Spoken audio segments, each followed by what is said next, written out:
Children of family vloggers, what's the reality viewers never saw? I was 7 when Child Protective Services first showed up at our house. Someone reported the video where my dad dumped ice water on me while I was sleeping.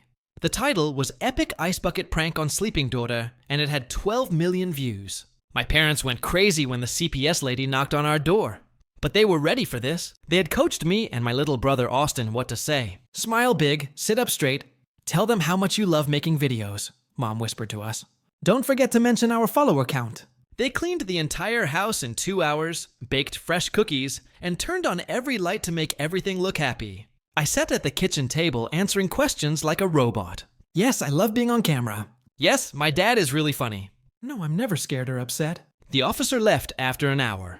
No charges filed. Case closed. What she didn't see was that I wasn't allowed to say no to anything. When Dad wanted to do prank week, it meant 7 straight days of pure hell. Bugs hidden in my cereal bowl. Air horns blasting me awake at 5 o'clock in the morning. Chocolate smeared on the toilet seat while they pretended it was real poop and filmed my reaction. I hated every second of it. During one sponsorship deal for temporary tattoos, I got this nasty rash that covered my whole arm. It was red and bumpy and itched like crazy. My parents didn't care at all. Just don't scratch it during filming, Mom said, slapping my hand away. We already signed the contract. When I tried talking to my grandma about how awful things felt at home, she just smiled and said, "But honey, your parents are such good parents." I see it on YouTube every day. That's when I realized the videos were just lies that everyone wanted to believe. The worst part was bath time vlogs when I was little. Mom would film me in the bathtub talking about my day, and thousands of strangers watched it. I didn't understand why that felt wrong until I got older. By then, those videos had millions of views each. Dad would throw actual tantrums when videos didn't get enough likes. He'd scream at us kids like it was our fault. Austin, you looked bored in that intro. Maya, your smile looked fake. Do you want us to lose the house? Then he'd storm off and not talk to us for hours. We had to reshoot the Christmas morning video 4 times because Austin cried when he opened his present. It was just socks, but the thumbnail needed him to look excited. By take 4, we were all exhausted, and it was almost dinner time. Christmas morning lasted until sunset. Mom made us practice our reactions in the mirror. More energy, bigger smiles. Act surprised, even if you already know what's happening. We had a whole script for every single video. Nothing was ever real or spontaneous. When I turned 13, Dad taught me how to edit videos. That's when I started secretly recording the behind-the-scenes stuff. Mom screaming at us between takes. Dad throwing props across the room when something went wrong. Austin begging to take a break after filming for 6 straight hours. I uploaded those raw clips to a private backup account that only I knew about. I never made them public, but watching them back reminded me I wasn't going crazy. The perfect family everyone saw online was completely fake. The money we made went straight to my parents' new cars and designer clothes. Austin and I wore the same outfits in videos for months because consistent branding is important. We ate ramen for dinner while they went to fancy restaurants and posted about it on their personal accounts. Now I'm 18 and finally moved out for college. I don't appear in their videos anymore, and their channel is dying without me. They keep begging me to come back for just one collaboration. Music. I was 7 when Child Protective Services first showed up at our house. Someone reported the video where my dad dumped ice water on me while I was sleeping. The video was titled Epic Ice Bucket Prank on Sleeping Daughter, and it had 12 million views. I was 7 years old the first time Child Protective Services showed up at our house. Someone had reported the video where my dad dumped ice water on me while I was fast asleep. The title was something like Epic Ice Bucket Prank on Sleeping Daughter, and the video had over 12 million views. When CPS knocked on the door, my parents panicked but acted like everything was normal. They had rehearsed what Austin, my little brother, and I should say if we were questioned. Smile big, sit up straight, and tell them how much you love making videos, my mom whispered urgently as we waited. And don't forget to mention our follower count. In just 2 hours, they had cleaned every corner of the house, baked fresh cookies, and turned on every single light to make the place look happy and bright. Sitting at the kitchen table, I answered questions like a robot. Yes, I love being on camera. Yes, my dad is funny. No, I'm never scared or upset. The CPS officer left after an hour. No charges were filed. Case closed. But what she didn't see was the real world behind the cameras. I wasn't allowed to say no. to anything. When my dad declared prank week, it meant 7 days of torment. Bugs hidden in my cereal bowl, air horns blasting me awake at 5 in the morning, chocolate smeared on the toilet seat to look like poop, all staged for the camera. To get authentic reactions. I hated every second. During a sponsorship for temporary tattoos, I broke out in a horrible rash all over my arm. It was red, bumpy, and stung constantly. My parents didn't care. "Don't scratch it during filming," Mom said, slapping my hand away. We signed the contract. When I tried to tell my grandma how awful it was at home, she just smiled and said, "But honey, your parents are such good people. I see it on YouTube every day." That's when I realized the videos were lies people wanted to believe. The worst were the bath time vlogs when I was very small. Mom would film me in the tub, talking about my day, while strangers watched, thousands of them. I didn't understand why it felt wrong until years later, after those videos had millions of views. Dad threw tantrums when views or likes were low. He screamed at us like we were the problem. "Austin, you looked bored in that intro." "Maya, your smile looked fake." "Do you want us to lose our house?" Then he'd slam doors and ignore us for hours. We had to reshoot a Christmas morning video 4 times because Austin cried opening a present. It wasn't even a cool gift. It was just socks. But the thumbnail had to show genuine excitement. By the 4th take, all of us were wrecked. Christmas lasted the whole day. Mom made us rehearse our reactions in a mirror. More energy, bigger smiles, pretending to be surprised even though we knew what was coming. Every video followed a strict script. Nothing was spontaneous. When I was 13, Dad taught me video editing. That's when I started secretly filming behind-the-scenes footage. Mom yelling between takes, Dad tossing props across the room when things went wrong. Austin begging for breaks after 6 hours of non-stop filming. I stashed those raw clips in a private account only I knew about. I never shared them. Watching them later reminded me I wasn't crazy. The perfect family that millions admired was a complete fabrication. The money went straight to new cars and designer clothes for my parents. Austin and I wore the same clothes for months because consistent branding was crucial. Meanwhile, we ate instant ramen for dinner, while they frequented fancy restaurants, posting photos on their personal Instagram accounts. Now, at 18, I finally moved out for college. I don't appear in the videos anymore, and their channel is dying without me. They keep begging me to come back for just one collaboration. What the viewers never see is the dark side. The exhaustion, the pressure, the loneliness hidden behind those staged smiles and scripted moments. The reality cameras don't capture, but I'm free now, and I'm finally living my own real story. Story 2. She announced, "Spent your mom's cancer treatment fund." She was dying anyway. I said, "Actually, she's in remission." Then I had her arrested for elder abuse. She got 10 years. I'm writing this a week after my life was cleaved in two. The before and the after. The before was a life of anxious hope of watching the woman I loved, my mother, fight a battle against stage 4 ovarian cancer. The after is a cold, quiet landscape of betrayal and methodical justice. For 2 years, our world has revolved around oncology appointments, chemotherapy cycles, and the terrifying quarterly PET scans. My father passed away 5 years ago, leaving behind a modest life insurance policy.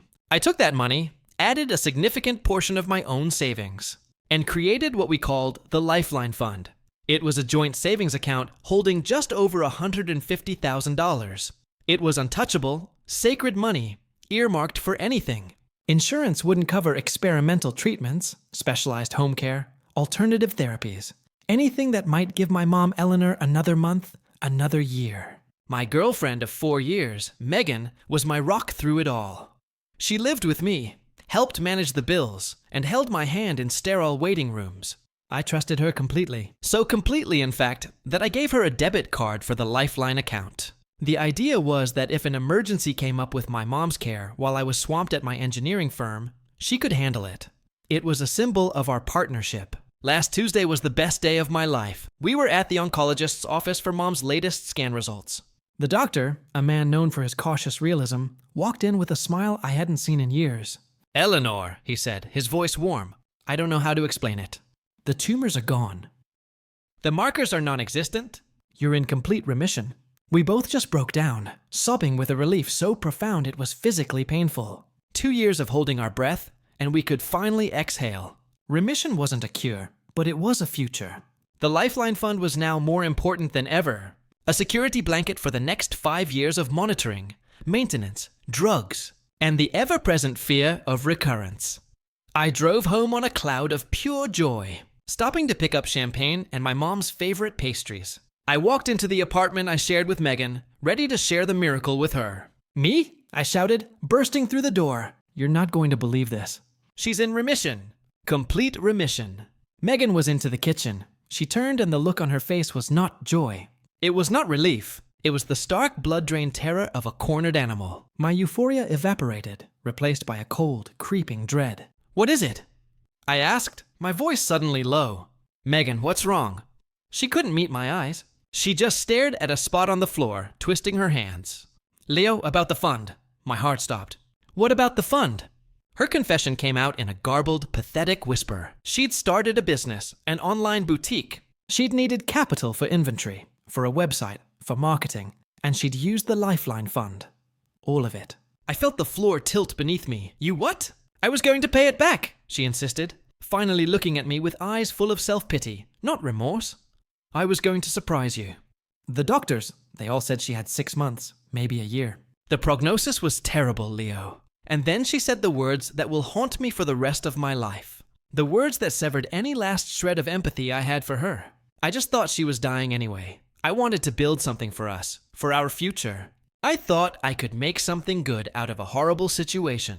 The silence that followed was thick with the magnitude of her monstrosity. She hadn't just stolen money. She had looked at the grim prognosis of the woman who had treated her like a daughter and saw a business opportunity. She had placed a bet on my mother's death. A switch flipped in my brain. The hurt, the shock, it all receded, replaced by an ice-cold crystalline clarity. Actually, Megan, I said, my voice devoid of any emotion at all. She's in remission. She blinked, confused. What? But that's good, right? No, I said, stepping back from her as if she were a contagion. It's not good for you. You seem to misunderstand what that money was for. Remission isn't a finish line. That fund was for the next 5 years of scans that cost $5,000 a pop.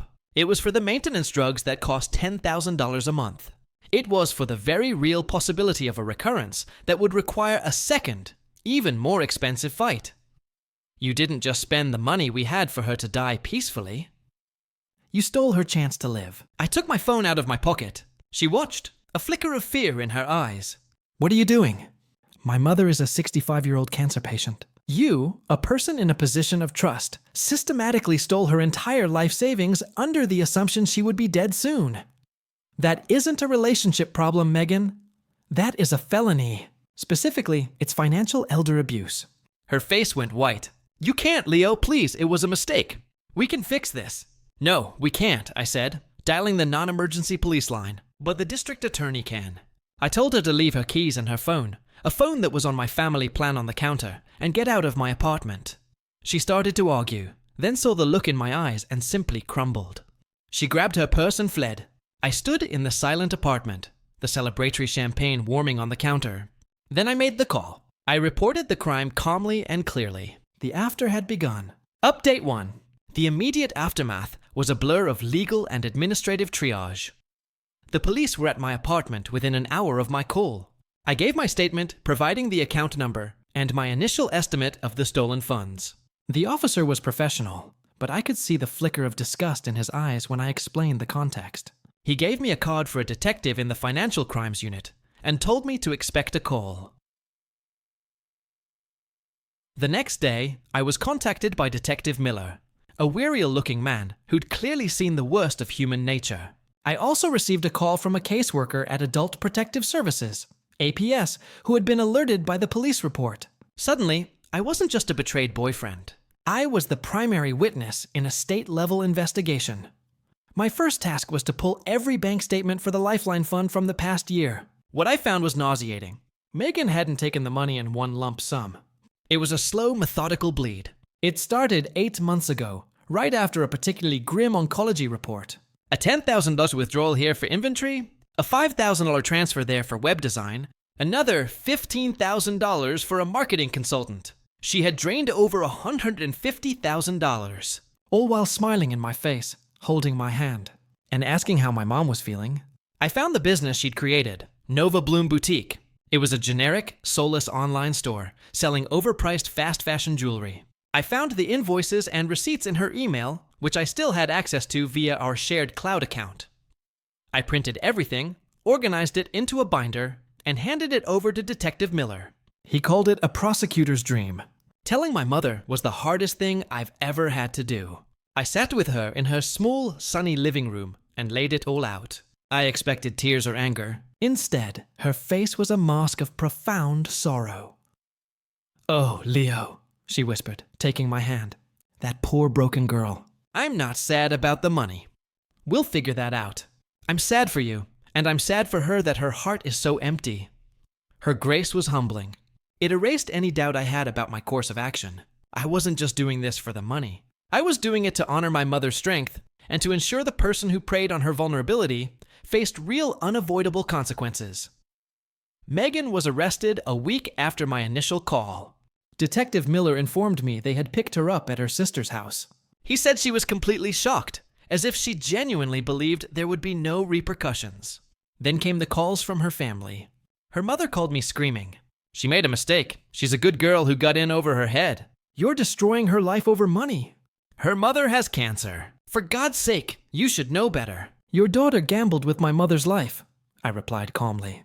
The fact that you see that as a simple mistake tells me everything I need to know. "Don't contact me again.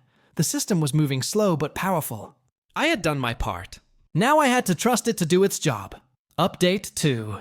The wheels of justice grind slowly, but they grind fine. The district attorney's office formally charged Megan with 2 felonies, grand theft, and financial elder abuse. The second charge was the more serious one. Carrying a significantly stiffer penalty due to the victim's age and vulnerable status. We met with the prosecutor. A sharp, empathetic woman named Miss Chen. She walked my mother and me through the process. She made it clear that Megan's actions were not just theft, but a profound violation of trust that the state took very seriously. Megan's defense strategy quickly became apparent. Her lawyer, a public defender, was attempting to frame the entire situation as a domestic dispute, a business deal between a couple that went sour. They claimed I was a controlling partner who had initially agreed to invest in her business, but then turned on her after we broke up using the elder abuse statute as a weapon. They argued that because it was a joint account, she had a legal right to access the funds. It was a weak, desperate argument, and Miss Chen dismantled it with precision. First, the joint account.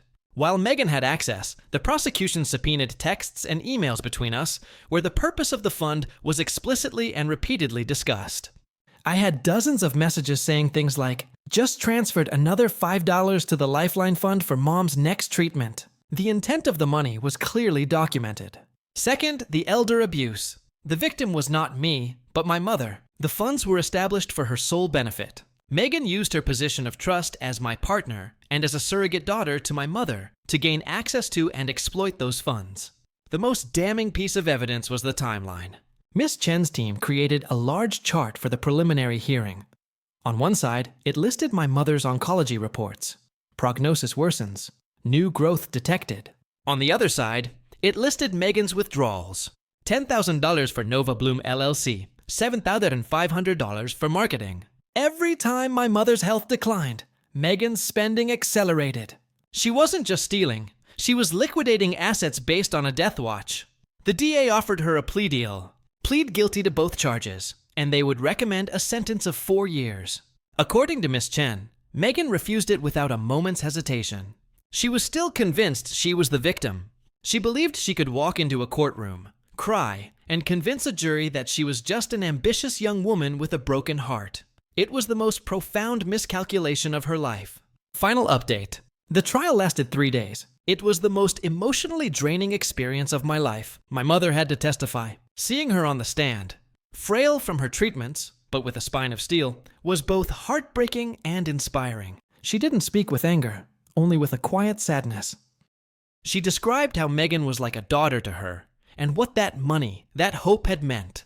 When I took the stand, I simply recounted the facts. I told them about the day of the good news. I repeated Megan's exact words. She was dying anyway. I saw a few of the jurors physically flinch. Megan's testimony was a catastrophe. She tried to portray herself as a savvy, well-intentioned partner. Under cross-examination from Miss Chen, her story crumbled. She couldn't explain the damning timeline. She couldn't produce a business plan or any evidence that I had agreed to an investment. She came off as callous, evasive, and profoundly self-absorbed. She cried on the stand, but her tears seemed to be for herself, not for the immense harm she had caused. The jury was out for less than 2 hours. The verdict was guilty on all counts. The sentencing was 2 weeks later. The courtroom was silent as the judge addressed Megan. He was an older man, and he looked at her not with anger, but with a kind of weary contempt. "Miss Gable," he began, his voice echoing in the chamber. "In my 20 years on this bench, I have seen many kinds of theft born of desperation, addiction, or greed. But your crime is of a different, more chilling nature. You did not just steal money. You stole hope from a woman in the most vulnerable state of her life. You looked at a countdown to a person's death and saw it as a business deadline. This was not a mistake. This was a predatory act of profound moral depravity." He then delivered the sentence. But the charge of grand theft, 5 years. For the charge of financial elder abuse, 10 years to be served concurrently. A sharp gasp came from Megan's family. She just stared blankly as if she couldn't process the words. 10 years. I walked out of the courtroom with my arm around my mother. There was no joy, no sense of victory, just a quiet, somber sense of an ending. Justice had been done. It has been nearly a year since that day. Megan is in a state correctional facility. The boutique, of course, failed spectacularly. What little money was left in its accounts was seized for restitution, but it was a pittance. I never saw a significant portion of the money again. I've been working double time, and friends and family helped, and we have slowly started to rebuild the Lifeline Fund. My mother remains in remission. Her health is good. That is the only victory that matters. People have asked me if I regret having her arrested, if I should have just handled it myself. My answer is always the same. What Megan did wasn't a personal slight, it was a crime. A serious calculated crime against a vulnerable person. I didn't have her arrested. I reported a crime, and the justice system, for all its flaws, did its job. She wasn't sentenced by me. She was sentenced by her own actions. She got exactly what she deserved. 10 years.